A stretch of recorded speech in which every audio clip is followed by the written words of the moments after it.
মিলে এই উপদেষ্টা সরকারকে অনেক আত্মাহুতি দিতে হবে এবং জনগণের ভোগান্তি আরো সামনে আছে। শুধু তাই নয়, যুক্তরাষ্ট্রে যেসব ভারতীয় নাগরিক আছে তারাও বাংলাদেশের বিরুদ্ধে প্রোপাগান্ডায় লেগেছে।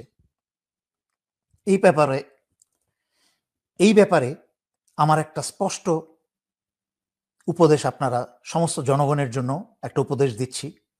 আপনারা যত বেশি ভারতীয় দাদারা এবং তাদের লেলিয়ে দেওয়া বাংলাদেশের ভিতরে ইসকনের লোকজন এবং আমেরিকায় অবস্থানরত যত ভারতীয়রা আছে যত বেশি লাফাবে, আপনারা তত সোশ্যাল মিডিয়াতে এবং সব জায়গায় এই উপদেষ্টা সাংবাদিকদের জন্য আপনারা পত্র পত্রিকায়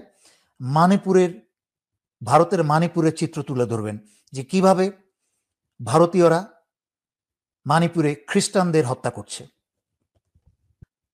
এবং উপদেষ্টা সরকারের জন্য আমার উপদেশ, স্বৈরাচারী শেখ হাসিনা যখনই ভারতে বসে এবং ভারতের সাথে মিলে বাংলাদেশের বিরুদ্ধে এবং ডক্টর ইউনূসের বিরুদ্ধে বা সমগ্র বাংলাদেশিদের বিরুদ্ধে যত বেশি ষড়যন্ত্র করবে, আমেরিকায় বসে ভারতীয়রা যত ট্রাম্পকে উস্কানি দেওয়ার চেষ্টা করবে, আপনারা ততবার বাংলাদেশে অবস্থানরত চাইনিজ অ্যাম্বাসেডারকে নিয়ে তিস্তা ব্যারেজে চলে যাবেন।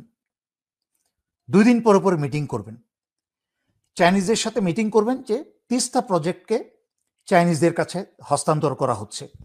তাহলে দেখবেন মোদির কিন্তু কাপড় ভিজে যাবে এবং ভারতীয় দাদাদের লাফালাফি বন্ধ হয়ে যাবে। এই মোদি কিন্তু ওই আমেরিকায় যেসব ভারতীয় দাদারা আছে তাদেরকে হাতে পায়ে ধরে বলবে, তোমরা চুপ করো, তোমরা আর বাংলাদেশকে নিয়ে প্রপাগান্ডা বন্ধ করো। খালি তিস্তা ব্যারেজের যখনই লাফাবে তখনই তিস্তা ব্যারেজের কাজ শুরু করবেন, দেখবেন সমস্ত লাফানো বন্ধ হয়ে গেছে। এই বলে আজকে আমি এখানে শেষ করছি। ধন্যবাদ। আসসালামু আলাইকুম।